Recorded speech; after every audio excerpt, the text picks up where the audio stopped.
مولانا جلال الدین رومی رحمۃ اللہ علیہ نے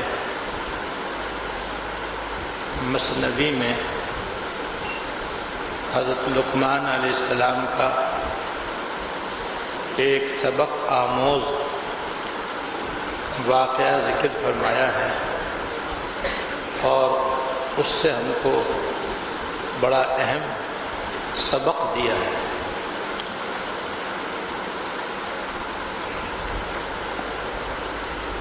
اس واقعے کا خلاصہ یہ ہے کہ حضرت لقمان علیہ السلام کسی رئیس کے اور مالدار کے نوکر اور ملازم تھے، لیکن ان کی ذات میں ایسے اچھے اچھے اعمال اور ایسے عمدہ اخلاق پائے جاتے تھے جن کی وجہ سے ان کا مالک اور رئیس بے حد متاثر تھا، یہاں تک کہ وہ رئیس ان کا غلام بن گیا اور یہ اس کے آقا بن گیا۔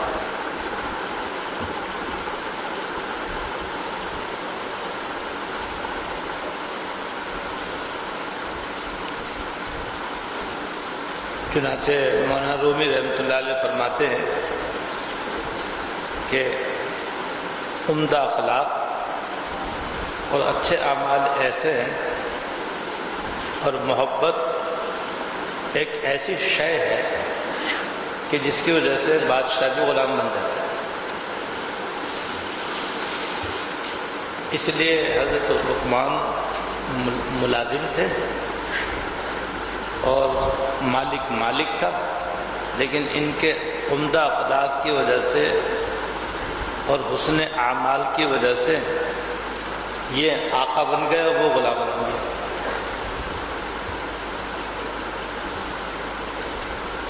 اور جیسے غلام اپنے آقا کے ساتھ برتاؤ کرتا ہے وہ ان کا آقا ان کے ساتھ کرنے لگا، ان کا مالک ان کے ساتھ کرنے لگا۔ وہ یہ کہ جب بھی کوئی عمدہ کھانا پکتا تو پہلے وہ حضرت لقمان کے خدمت میں بھیجتا اور پھر ان کے پاس سے جو بچا ہوا آتا وہ خود کھاتا تھا۔ اور حضرت لقمان علیہ السلام کو بھی جب یہ اندازہ ہوا کہ اس کو مجھ سے بڑی محبت ہے اور یہ باوجود ہے کہ میں اس کا ملازم ہوں اور یہ میرا مالک ہے اور میرا سیٹ ہے، تو وہ کچھ نہ کچھ بچا کر بھیج دیا کرتے تھے تاکہ یہ بھی اپنا شوق پورا کر لیا کرے۔ ایک مرتبہ جب گرمیوں کا زمانہ آیا تو اس رئیس کے پاس کہیں سے خربوزے کی فصل کا پہلا خربوزہ اس کے پاس تھا، تو رئیس بڑا خوش ہوا کہ سب سے پہلے حضرت کو کھلاؤں اور جو کچھ حضرت کے پاس سے بچے گا وہ میں کھاؤں گا۔ اس لیے وہ خود ہی خربوزہ لے کر کے حضرت لقمان علیہ السلام کی خدمت میں حاضر ہوا اور اپنے ہاتھ سے خربوزہ کاٹ کر اور اس کی ایک ایک پھانک بنا کر اور اسے چھیل کر حضرت کو دینے لگا۔ حضرت لقمان علیہ السلام لے کر بڑے مزے لے کر اس کو کھانا اور بڑے خوشی کا اظہار فرما رہے۔ وہی بڑا خوش ہو رہا کہ حضرت کو بڑا مزہ آ رہا ہے اور حضرت بڑے خوش ہو رہے ہیں میری اس خدمت سے۔ جب ایک پھانک رہ گئی اور باقی ساری پھانکیں حضرت لقمان علیہ السلام نے کھا لی تو آخر میں اس نے عرض کیا حضرت اجازت ہو تو ایک پھانک میں بھی چکھ لوں، دیکھوں کتنا میٹھائی۔ ہاں بالکل. تو اس آقا نے، اس مالک نے جب خربوزے کی آخری پھانک اپنے منہ میں رکھی تو حلق تک آبلے پڑ گئے.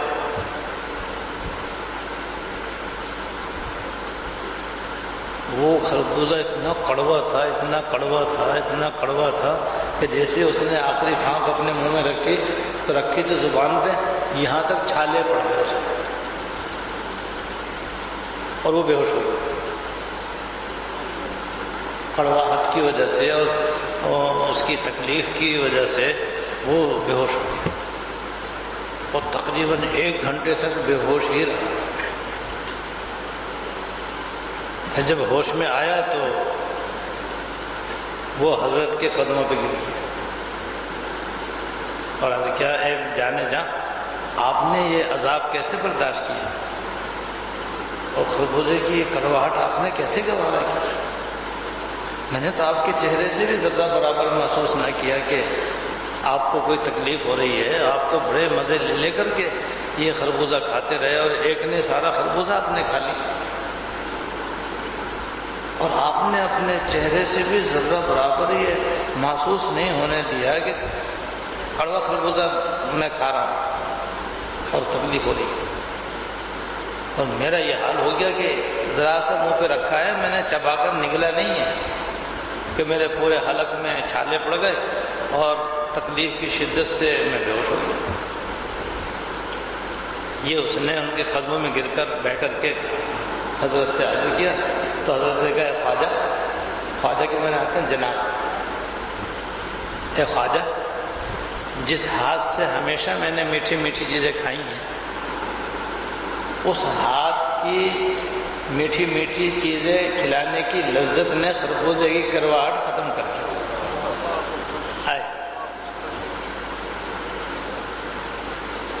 اور میری طبیعت نے گوارا نہیں کیا کہ آج تک جس ہاتھ سے میں نے میٹھی میٹھی چیزیں کھائی ہیں اور ہزاروں نعمتیں کھائی ہیں، کیا میں آج انکار کرتا ہوں اگر خربوزہ کڑوا کھلا رہے ہیں؟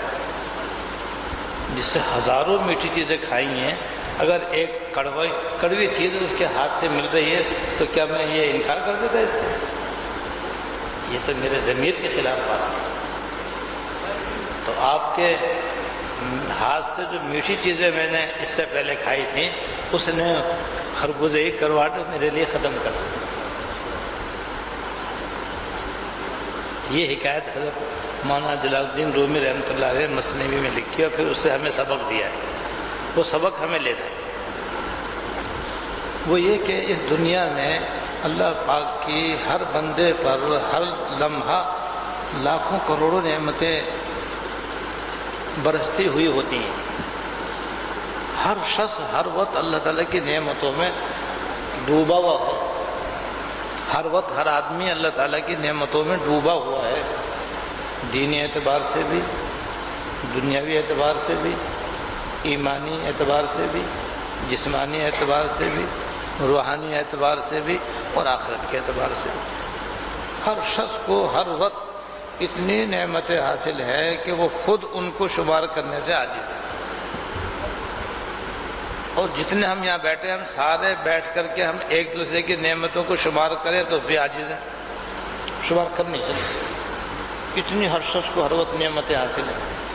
انہیں نعمتوں میں کبھی کبھی کوئی تکلیف بھی آ جاتی ہے، کوئی صدمہ بھی پیش آ جاتا ہے، کوئی نقصان بھی ہو جاتا ہے، کوئی بیماری بھی آ جاتی ہے، تنگ دستی بھی لاحق ہو جاتی ہے، فقر و فاقہ بھی آ جاتا ہے، پریشانی بھی آ جاتی ہے.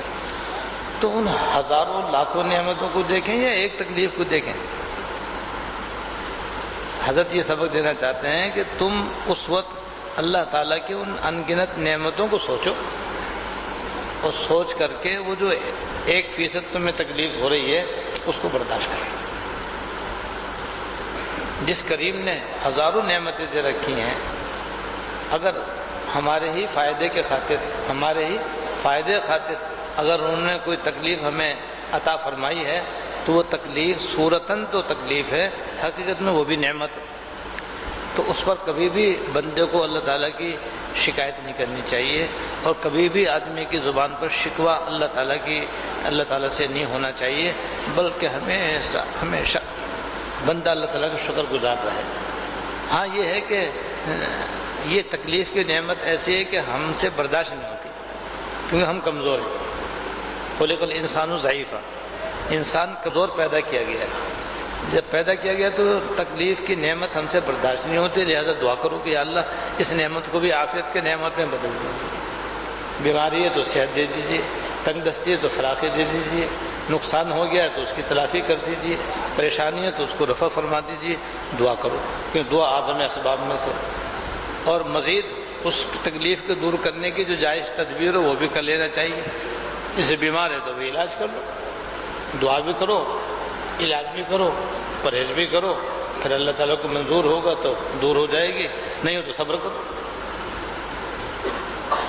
تو اگر یہ حکایت ہمارے پیش نظر رہے اور اس میں جو سبق دیا ہے وہ اگر ہم یاد رکھیں تو کبھی بھی زندگی میں کسی تکلیف کے آنے پر انشاءاللہ تعالیٰ اتنی پریشانی نہیں ہوگی جس سے آدمی کا ہوش اڑ جائے اور آدمی چوکڑی بھول جائے اور آدمی کیا کہتے ہیں حد سے زیادہ پریشان ہو جائے، نہیں ہوگا۔ وجہ اس کی یہ ہے جس کو ہمارے حضرت بانی دارالعلوم کراچی رحمہ اللہ فرمایا کرتے تھے کہ ہم لوگ جب کوئی تکلیف آتی ہے، کوئی مصیبت آتی ہے تو ہم الٹا سوچنے کے عادی ہیں، جس کی وجہ سے 1% تکلیف 100% بن جاتی ہے۔ اگر اس تکلیف کو، صدمے کو، غم کو، رنج کو اگر صحیح طریقے سے سوچا جائے تو پھر 100% تکلیف بھی 1% رہ جاتی ہے۔ پھر حضرت نے طریقہ بتلایا کہ جب کسی کو کوئی بیماری یا کوئی پریشانی یا کوئی غم، کوئی صدمہ، کوئی نقصان ہو جائے تو اس صدمے کو تو ایک طرف کر دے، اس کے ساتھ ساتھ جو اللہ تعالیٰ کی ہزاروں لاکھوں نعمتیں فی الحال حاصل ہیں پہلے انہیں سوچے۔ جب ان نعمتوں کو سوچے گا، سوچنے کے بعد پھر اس کو سوچو، پھر حساب لگاؤ، معلوم ہوا کہ 1 کروڑ تو نعمتیں ہیں، 1 کم 1 تکلیف ہے۔ یہ ہے سیدھا سوچنا۔ تو وہ کتنے ہی بڑے سے بڑا صدمہ ہو، جب اس کے ساتھ ہزاروں نعمتیں پہلے سوچے گا تو وہ خود بخود ہلکی ہو جائے گی کہ تھوڑی سی تکلیف ہے، نعمتیں زیادہ ہیں، فائدے زیادہ ہیں، نقصان کم ہے، تکلیف کم ہے، صدمہ کم ہے، نعمتیں زیادہ ہیں۔ اور کیا کہتے جیسے لقمان نے اس کے ہزاروں نعمتیں جو کھائی تھی ان کو پہلے یاد رکھا تو اس کے جو کڑوا خربوزہ تھا وہ بھی میٹھا ہو گیا۔ ایسے وہ ہمارا صدمہ جو ہے وہ پھر 100% بھی ہوگا تو 1% رہ جائے گا بالکل، ان نعمتوں کے استحضار کی وجہ سے۔ اور الٹا سوچنا وہ ہے جو ہمارا طریقہ ہے، جو غلط ہے، جس سے ہمیں بچنا ہے۔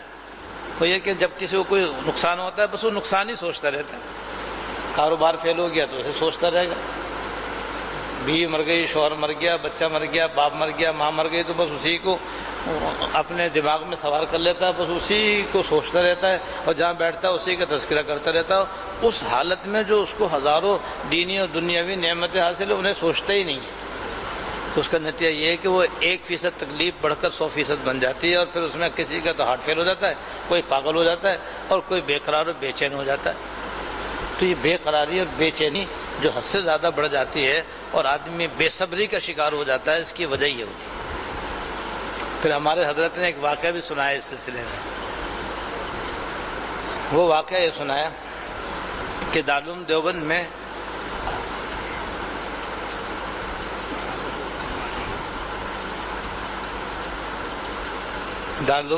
میں پیچھے سے والیوم بڑھائیں نا،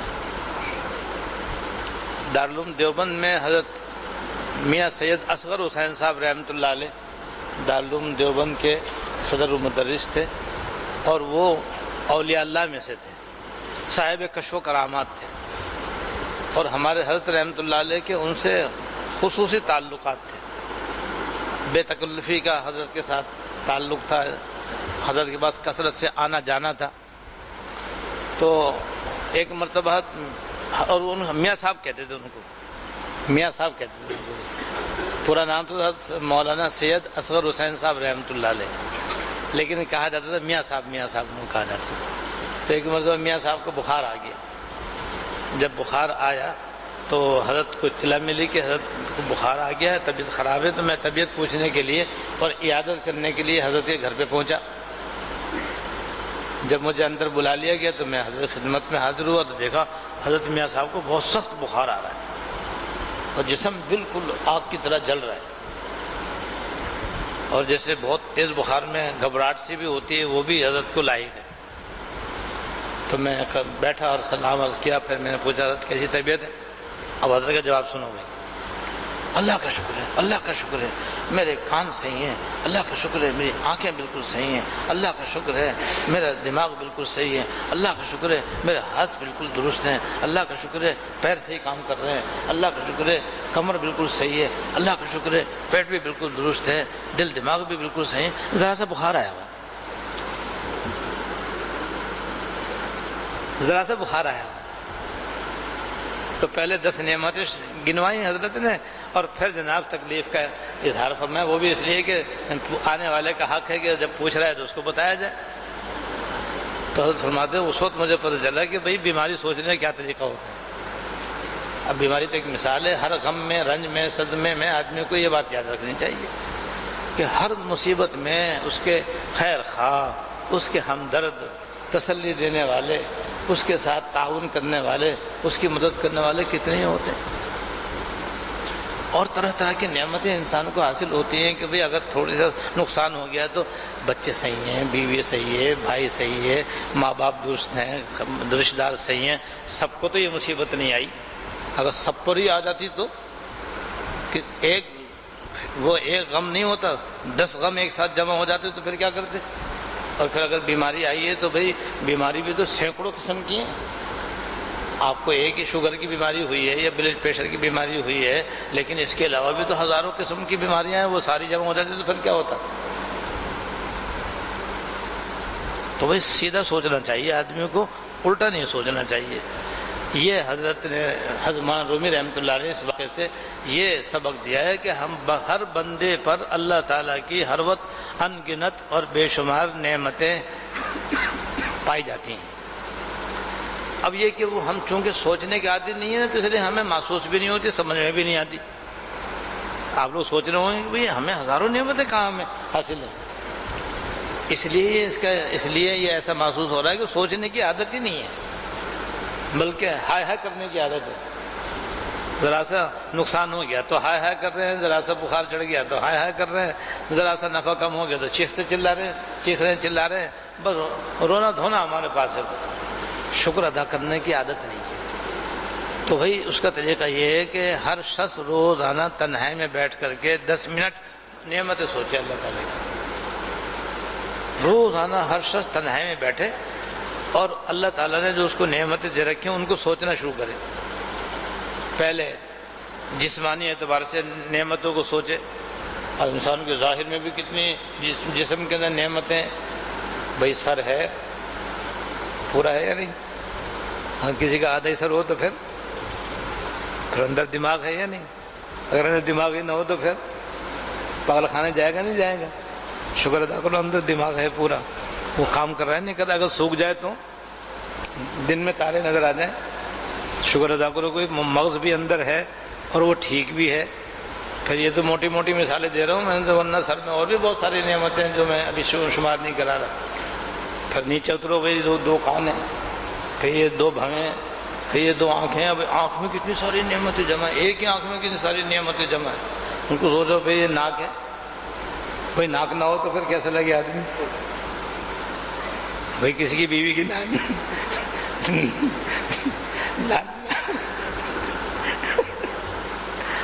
نہ ہو تو کون, اور دورہ ناک نہ ہو تو کون شادی.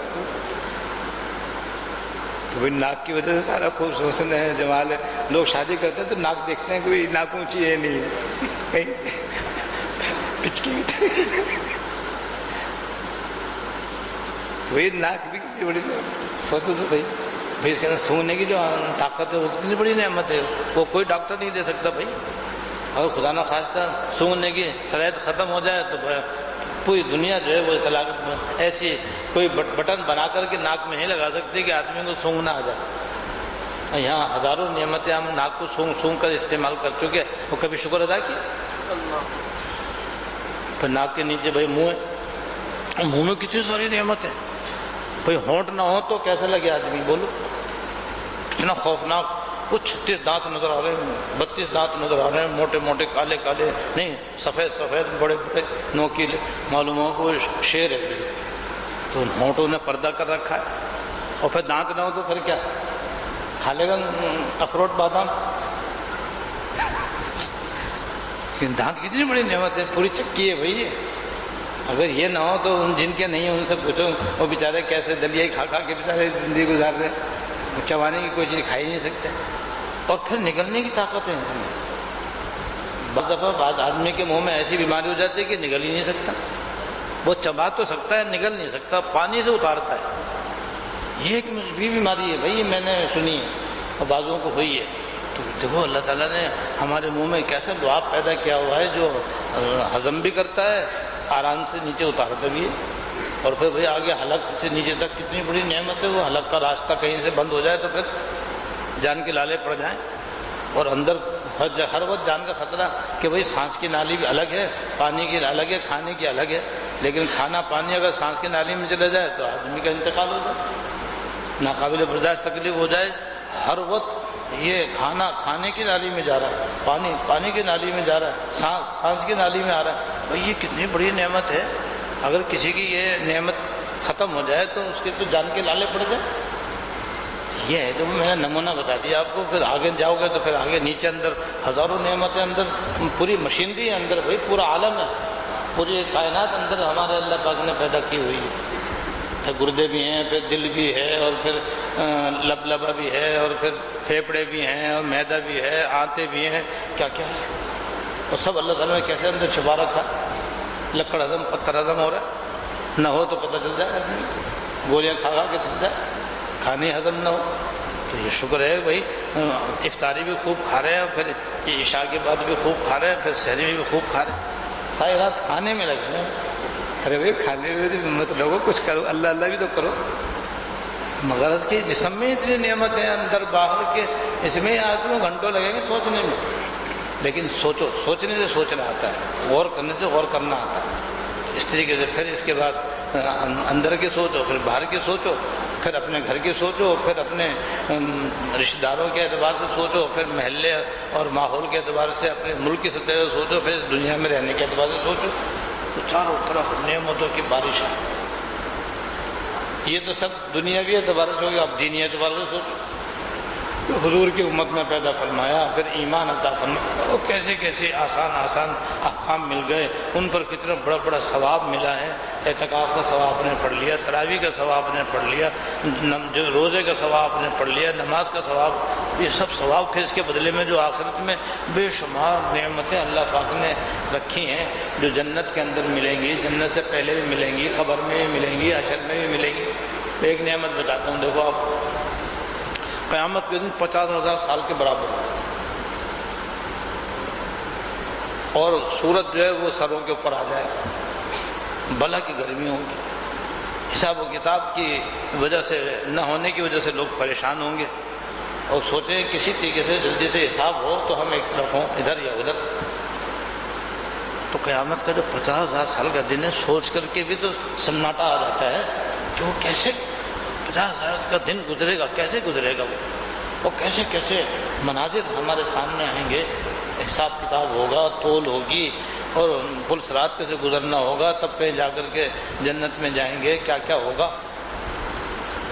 تو صحابہ کرام کو جب یہ سنا تو ان کو تو بڑی فکر لائی کوئی، تو حضور سے عرض کیا، حضور یہ اتنا بڑا دن کیسے گزرے گا؟ آپ نے فرمایا کہ جو بندہ اللہ تعالیٰ کا تابعدار ہوگا، فرما بردار ہوگا، اس کے لیے 50,000 سال کا دن اتنا ہوگا جیسے عصر سے لے کر مغرب تک کا وقت، یا ایک فرض نماز ادا کرنے کے برابر جتنا ٹائم لگتا ہے اتنی دیر میں اس کا دن پورا ہو جائے گا۔ سوچو بھائی اتنے ہولناک دن، اور مومن کے حق میں کتنا آسان ترین دن، یہ بھی تو نعمت عظمیٰ ہے۔ اور پھر بندہ مومن کی تو قدم قدم پر مدد ہوگی، اور ملائکہ اس کے چاروں طرف ہوں گے اور اس کو سارے مراحل سے گزار کر کے اس کو تو جلدی سے اگر اجازت ہوگی عرش کے نیچے بیٹھنے کی تو عرش کے نیچے بٹھا دے گی، ورنہ جہاں اس کو ہوگا وہاں بیٹھ جائے گا آرام سے، پھر وہ سیدھا جنت میں چلا جائے گا، کل صراط پر بھی وہ تو آرام سے گزر جائے گا۔ اللہ تعالیٰ انہیں میں ہم کو بھی شامل فرما دے۔ تو آخرت کی نعمتیں سوچو بھائی، پھر جنت کی نعمتیں کتنی بیان کی ہے، قرآن سارا قرآن شریف بھرا ہوا ہے جنت کی نعمتوں سے، اور احادیث میں مستقل ابواب ہیں جس میں صرف جنت ہی جنت کا ذکر ہے، اور وہ نعمتیں ایسی ہیں کہ بس اتنا ہی کہہ سکتے ہیں کہ وہ جنت کی نعمتیں ایسی ہیں کہ جو آج تک پورے طور پر نہ کسی آنکھ نے دیکھی، نہ کسی کان نے سنی، نہ کسی کے دل پہ گزری، بس وہ ان گنت و بے شمار ہے۔ اور یہ آخرت کی نعمتیں دیکھو، اور ایمان سلامتی کے ساتھ دنیا میں چلا جائے تو پھر اللہ تعالیٰ کی 100% رحمت جو ہے اس کے بخشش کا ذریعہ بنے گی۔ تو اس طرح سوچتے ہیں بھائی، تو اس طرح روزانہ سوچنے کی عادت ڈالیں، 10 منٹ سوچا کریں، تو بس 10 دن کے بعد پھر آپ سوچیں گے تو 10 منٹ کے بجائے پھر آپ کو 1 گھنٹہ بھی کافی نہیں ہوگا سوچنے کے لیے، مگر پھر بھی آپ بس 10 منٹ ہی سوچتے رہنا۔ تو اس طرح سوچنے سے پھر آپ کے دل میں شکر پیدا ہوگا، اور جتنا شکر پیدا ہوگا اتنا ہی صبر آسان ہو جاتا ہے۔ اور آخری بات یہ ہے کہ جتنی بھی مومن کو یہ بیماریاں، پریشانیاں، ہموم، غموم، صدمات، تکالیف پیش آتی ہیں، احادیث طیبہ کی روح سے یہ بھی دراصل ظاہراً تو تکلیف ہیں، حقیقت میں بندہ مومن کے حق میں یہ بھی نعمت ہے۔ کیوں؟ 4 حال سے خالی نہیں، کسی بھی بندہ مومن کی کوئی پریشانی 4 حال سے خالی نہیں۔ ایک نہ ایک بات ضرور ہوگی۔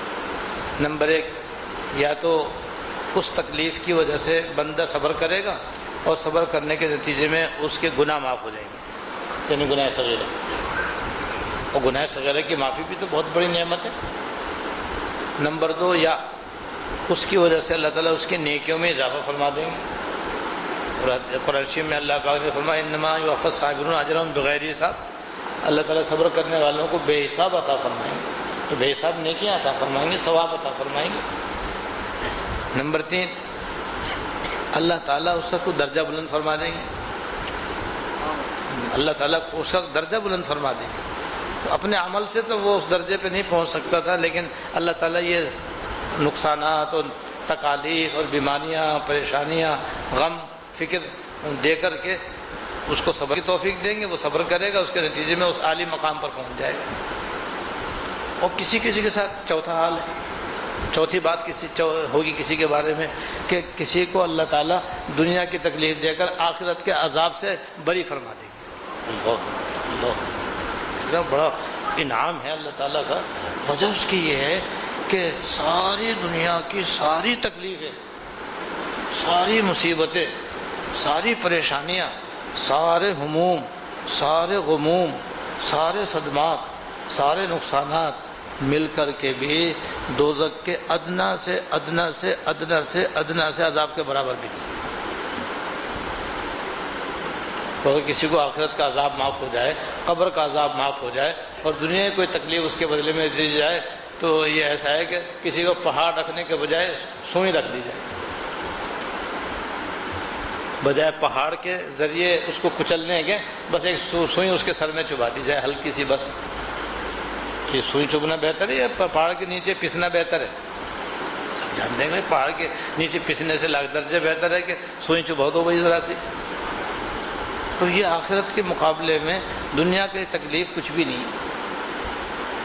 لہذا جب کوئی تکلیف آئے تو آدمی یہ بھی سوچ رہے کہ بھئی میرے حق میں 4 باتوں میں سے کوئی نہ کوئی بات ہو رہی ہے انشاءاللہ تعالیٰ، اور جو بھی ہو جائے بہتر ہے۔ لیکن اس بات کو سن کر کوئی بیماری مانگے نہیں اللہ تعالیٰ سے، صدمہ، غم، فکر مانگے نہیں، اس لیے کہ وہی بات ہے کہ ہم کمزور ہیں، ہم اس نعمتوں کے بھی متحمل نہیں ہیں۔ بس اللہ تعالیٰ سے ہم تو صحت مانگے، اللہ تعالیٰ سے عافیت مانگے، فراخی مانگے، قوت مانگے، طاقت مانگے، کاروبار کے اندر برکت مانگے، لیکن نقصانات نہیں مانگے۔ ہاں خود بخود اللہ تعالیٰ کی حکمت سے ہمیں آ جائے تو پھر یہ سمجھیں کہ بھائی 4 باتوں میں سے کوئی نہ کوئی بات انشاءاللہ ہمارے حق میں ہو رہی ہے، اور ساتھ ساتھ دعا بھی کرے کہ اللہ اس تکلیف کو آپ نعمت اس تکلیف کو صحت کی نعمت میں اور عافیت کی نعمت میں تبدیل فرما دی۔ اللہ تعالیٰ مجھے بھی اور آپ کو بھی عمل کی توفیق عطا فرمائے۔ آخر میں عرض کرنا ہے بھائی، ٹھنڈے پانی کے کولر جگہ جگہ رکھے گئے ہیں، ماشاءاللہ وہ آپ کے لیے رکھے گئے ہیں تاکہ گرمی میں آپ کو ساری رات ٹھنڈا پانی ملے۔ اب بعض احباب نے شکایت کی ہے کہ ڈسپینسر پانی ٹھنڈا نہیں کر رہے، یا جو بڑی بڑی مشینیں ہم نے رکھی ہیں جس سے ٹھنڈے پانی سے آپ کولر بھی بھر سکتے ہیں، بوتلیں بھی بھر سکتے ہیں، ایسی بڑی مشینیں دونوں وضو خانوں میں ہم نے لگائی ہوئی ہیں، تو وہ اسی لیے لگوائی تاکہ ٹھنڈا پانی زیادہ مقدار میں اگر کسی کو چاہیے تو وہاں سے لے لیں۔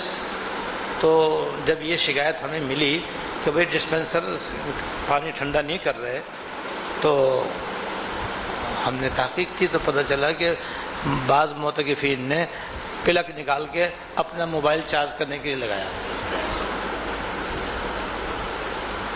ارے بھائی یہ تو انسانیت سے خارج کام ہے بھائی، یہ تو بھائی آپ کی تو راحت کے لیے سامان کیا گیا اور آپ اپنا موبائل چارج کر رہے ہو اور مشین کا بند کر دیا آپ نے، اور پھر پانی گرم کی شکایت بھی کر رہے ہو۔